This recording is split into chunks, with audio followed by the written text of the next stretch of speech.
Welcome back. Houston is the fourth largest city in America, and while the population is booming in suburban neighborhoods, it's also booming in the heart of the metro area downtown. As more and more people move in, we'll need access to more food and places to hang out, and that is where Post Houston comes in. I can hear the city calling. It's a popular new hangout in Houston, and it has some of the best views of the downtown skyline. Post Houston is in the heart of downtown, on a site filled with history that helped shape our city.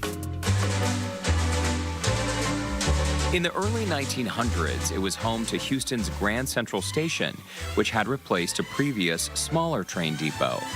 Then, Grand Central was demolished in the 1950s to make way for a brand new, state-of-the-art mail sorting facility, which opened to the public in 1961, and later, in 1984, was renamed the Barbara Jordan Post Office.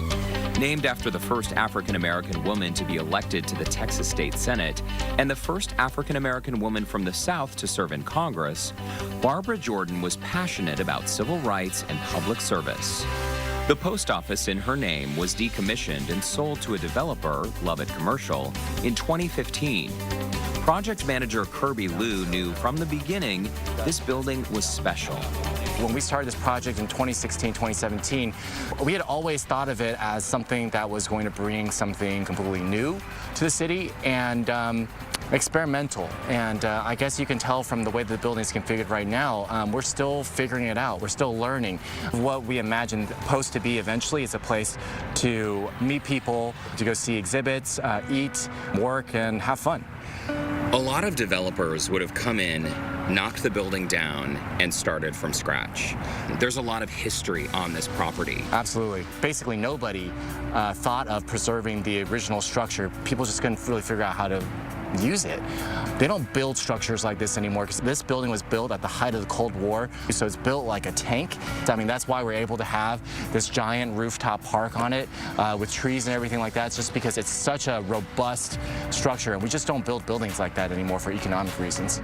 Post Houston is more than 500,000 square feet of space where visitors can find delicious food, a cold drink and dessert, shop, and step outside to get plenty of fresh air. And the idea has already caught on. Opening weekend at the Post attracted more than 30,000 visitors. And that already green roof is about to get even greener. This is the Sky Farm at Post Houston. This is a 1-acre organic farm. Aaron Flores and his team at Blackwood Farms are working on planting seeds, literally and figuratively, for the future of Houston. So right now what these volunteers are doing is they are laying down our irrigation. We can't put anything into the ground until we know how we're going to water it. The food grown here will be used at some of the restaurants inside the Post. We're going to grow a lot of food here, and we're going to grow it using regenerative practices, basically restoring as much health and vibrance to the soil as we can. Aaron says as more and more people move into cities, gardens like these are becoming more critical. We have a lot of people to feed in Houston. We have a lot of people to feed in the world. So we have to start thinking about how we can get more food into our urban spaces. 10 years from now, I want to see like half of these buildings downtown with rooftop gardens on them. Whether it's for a meal, a live concert, or to help plant a garden, Post Houston is already fulfilling its mission to bring our diverse communities together.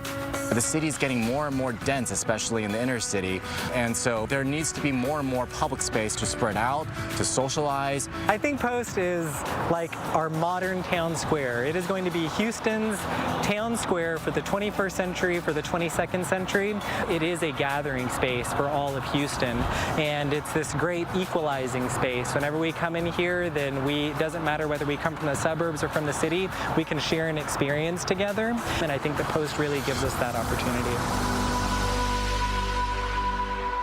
I think I have lost track how many times, Courtney, I've actually been down to Post Houston. I'm a huge fan. And what's great about it is it's a space that is constantly evolving. So pop-up art galleries, music, special events, local products you can buy from local vendors. And I cannot wait for y'all to go down and experience it for yourself. It is such a great story, and I love the fact that you talked about not tearing down that building.